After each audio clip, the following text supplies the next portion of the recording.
Terima kasih Datuk Pengerusi kerana membenarkan saya mengambil bahagian dalam perbahasan peringkat jawatankuasa Kementerian Pelancongan dan Kebudayaan. Yang pertamanya berkenaan dengan 020100 Dasar Pelancongan dan juga 020400 Pembangunan Industri.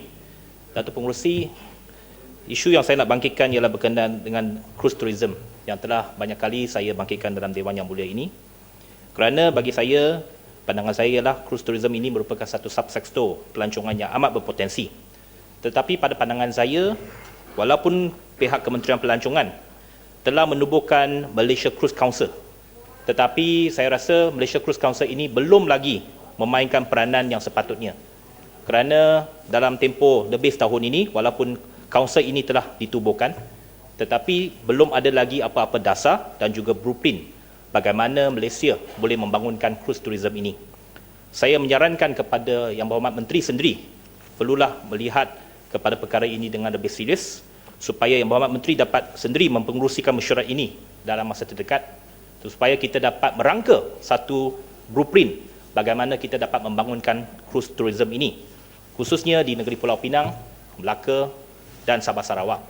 Kerana di Pulau Pinang, pelabuhan Sultan Empire yang amat strategik ini boleh menarik syarikat-syarikat perkapalan antarabangsa untuk menjadikan Malaysia sebagai home port. Tetapi sekarang ini kita ketinggalan kepada Singapura kerana kekurangan kemudahan pelabuhan yang canggih, pelabuhan yang dapat menampung kapal-kapal yang besar, maka kita telah ketinggalan. Kapal-kapal yang ingin menjadikan Pulau Pinang sebagai home port tidak dapat menjadikannya sebagai home port kerana kekurangan kemudahan infrastruktur ini. Jadi saya amat mengharapkan bahawa Malaysia Cruise Council ini dapat menjalankan ataupun menjalankan tanggungjawabnya dengan baik supaya kita dapat bersama-sama membangunkan cruise tourism ini. Berkenaan dengan cruise tourism ini juga suka cita juga saya ingin mencadangkan kepada pihak kementerian supaya melihat bagaimana kita dapat memberikan insentif supaya syarikat-syarikat ataupun cruise liner ini dapat menawarkan halal cruise kepada pelancong-pelancong, khususnya kepada pasaran-pasaran pelancong yang beragama Islam, khususnya daripada Indonesia dan Timur Tengah. Kerana saya ada tanya satu soalan kepada pihak kementerian berkenaan dengan apakah insentif yang diberikan oleh kementerian kepada pengusaha-pengusaha pelancongan untuk kita menawarkan pakej halal cruise tourism. Jawapan yang saya terima daripada pihak kementerian pada 29 Oktober 2014 mengatakan bahawa pihak kementerian melalui bahagian pembangunan industri tidak menawarkan sebarang insentif kepada pengusaha pelancongan tempatan untuk menawarkan pakej halal cruise tourism.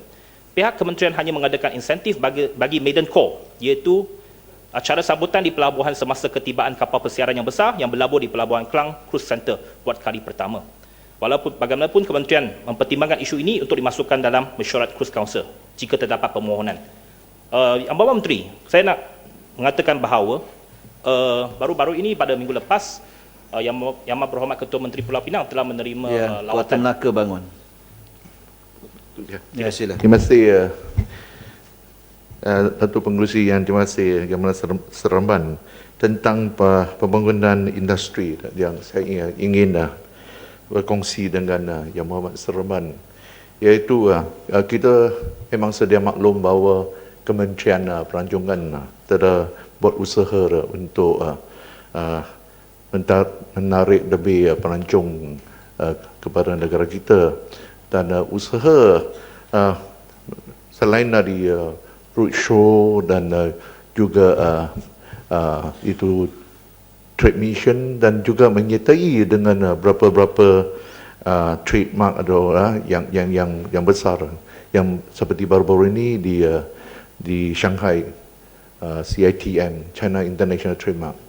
Dan saya betul dapat peluang bersama untuk menyaksikan, menhadir bersama dalam trademark ini. Dan saya merasa kesal bahawa sambutan atau penyertaan oleh negeri-negeri tidak begitu menggalakkan. Hanya 4 negeri yang ambil bahagian. Sebab itu dalam promosi industri oleh Kementerian Pelancongan ini, saya anggap koordinasi atau dari peringkat negeri ini tidak begitu kita boleh terima, tidak begitu terima. Apakah sebab? kerana kementerian ni untuk menarik perancung juga untuk negeri-negeri. Jika negeri tak libatkan, hanya mungkin syarikat swasta yang melibatkan, saya ingat ini tak cukup menggarakan. Apakah pandangan Yang Mohon? Terima kasih Ketua Melaka.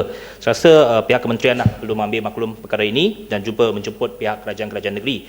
Saya rasa daripada Pulau Pinang, Selangor ini memang tak ada masalah untuk kita bersama-sama kalau ada jemputan daripada pihak kementerian. Saya nak sambung sedikit berkenaan dengan halal cruise tadi. Saya harap pihak kementerian melalui Malaysia Cruise Council dapat melihat kepada perkara ini, kerana saya tahu bahawa ada banyak syarikat-syarikat perkapalan yang ada minat. Minggu lepas ada taklimat oleh Penang Halal Penang kepada sebuah syarikat perkapalan di atas kapal tersebut, dan mereka amat berminat untuk mendapatkan certification halal untuk restoran-restoran dalam kapal-kapal tersebut. Saya harap ini dapat diberikan perhatian. Yang kedua, Datuk Pengerusi, saya nak fokus kepada isu berkenaan dengan Fabulous Food 1 Malaysia yang telah pun diberikan teguran dalam laporan Ketua Audit Negara baru-baru ini. Selepas teguran itu daripada Ketua Audit Negara, pihak kementerian telah membuat satu respons ataupun satu ruling, iaitu pihak kementerian kalau mengikut laporan dalam media mengatakan bahawa pihak kementerian melalui tahun ini tidak akan membenarkan lagi makanan-makanan tidak halal dalam program Fabulous Food 1 Malaysia ini. Saya merasakan ini satu keputusan yang kurang bijak, yang sepatutnya perlu dikaji balik, kerana saya rasa tagline Kementerian Pelancongan kita ialah Malaysia Through the Asia. Kita sepatutnya menjual keberbalaian kita. Dan memang dari segi food tourism kita, memang kita ada keberbalaian. Ada makanan halal, ada makanan tidak halal. Jadi kalau makanan tidak halal itu tidak dipromosikan dalam program-program ini, saya rasa itu menewaskan matlamat yang telah ingin dicapai oleh dalam program ini. Saya rasa laporan audit negara ini tidak adil. Kerana saya rasa ini bukannya penyelewengan dari segi dana. Ini dari segi apa jenis makanan.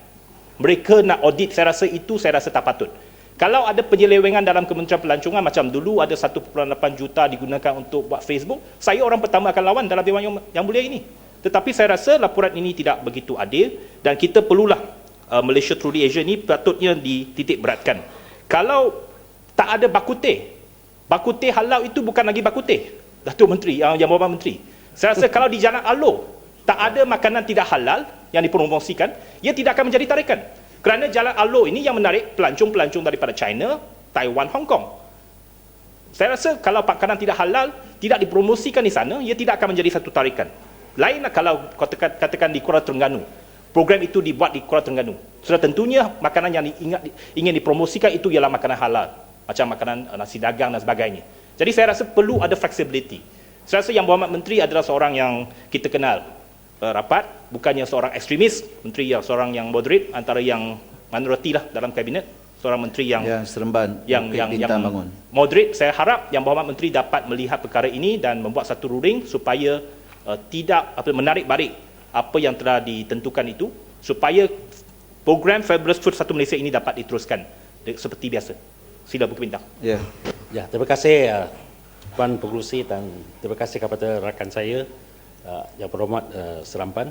Adakah Yang Berhormat Serampan setuju dengan saya bahawa Jalan Alor salah satu tempat yang boleh menarik ramai pelancong-pelancong dari negeri China, Taiwan, Hong Kong, Macau dan juga di Eropah. Oleh kerana insiden ini MS370 salah satu menghalang lebih pelancong dari negeri China. Selain itu, oleh kerana negara kita minta visa yang amat susah dan juga kena fees yang tinggi. Adakah Yang Berhormat setuju dengan saya bahawa oleh kerana negara seperti Amerika Syarikat, Kanada, Britain, France, Itali, Germany dan Spain, dan juga negara jiran seperti Thailand pun juga tidak visa untuk mendatang Malaysia. Adakah setuju bahawa negara kita haruslah mengecualikan fees visa untuk pelancong dari Republik China untuk melawat Malaysia? Adakah setuju dengan saya? Terima kasih Yang Berhormat Datuk Pengerusi, ucapan Yang Berhormat Bukit Bintang masukkan dalam ucapan saya. Saya harap Yang Berhormat Menteri dapat memberikan satu jawapan berkenaan dengan isu visa daripada pelancong-pelancong dari negara China.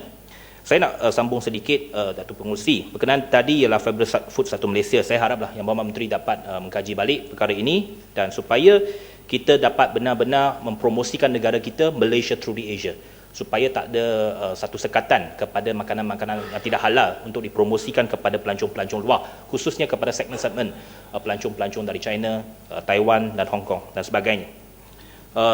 Datuk Pengerusi, yang berkenaan dengan 01300 Malaysia Year of Festival, MyFest, semasa perbahasan peringkat dasar, pihak Yang Berhormat Menteri telah menjawab bahawa cadangan saya untuk memberikan peruntukan kepada setiap kawasan parlimen tidak dapat dilaksanakan. Namun Menteri mengatakan bahawa akan mempertimbangkan kalau ada permintaan-permintaan daripada kawasan-kawasan parlimen khususnya. Saya di sini menyambut baik cadangan daripada Yang Berhormat Menteri, maka saya dengan ini ingin membuat satu cadangan kepada kementerian di Parlimen Seremban, pihak ataupun pejabat ahli Parlimen Seremban bersama-sama dengan tokong Tenza ataupun sebuah tokong yang telah pun dilawati sendiri oleh Yang Berhormat Menteri, ingin mencadangkan untuk membuat satu Festival of Lights pada Tahun Baru Cina tahun depan. Saya ingin membuat permohonan ini dan kertas kerja itu akan saya sampaikan kepada Yang Berhormat Menteri selepas ini.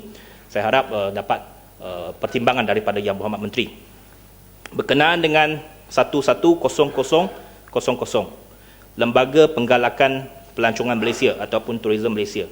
Cuma saya nak tanya satu soalan kepada Yang Berhormat Menteri kerana pengurusi lembaga tersebut ataupun pengurusi Tourism Malaysia pada ketika ini ialah mantan menteri. Saya difahamkan bahawa pelantikan beliau adalah untuk tempoh 2 tahun. Saya nak tanya bilakah tempoh tersebut akan akhir, dan saya cadangkan kepada Yang Berhormat Menteri supaya tidak menyambung lagi pelantikan tersebut.